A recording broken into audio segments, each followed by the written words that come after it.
So guys, this video is for like I found that my AC smells when it runs. So it happens due to dust which is present. So how can you clean the dust of some ACs? So like they have this dust gathering like net. So in that you can see that okay.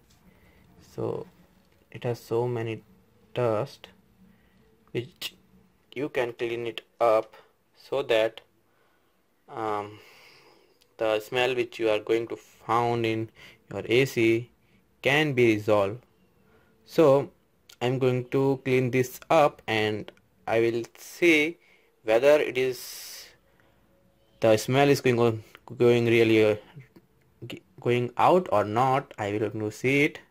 So let's clean it up and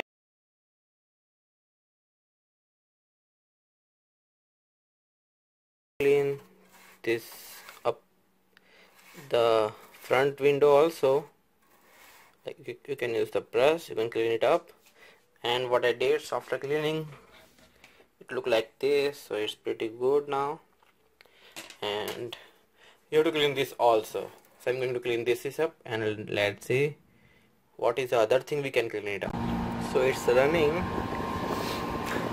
and now I can't feel any bad smell coming from this.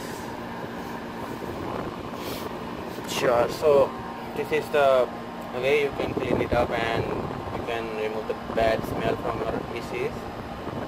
I hope this video will be helpful to you, and don't forget to subscribe my channel, like my videos for such more videos like which will help you in your daily routines, in your daily life, and subscribe to my channel. Thank you.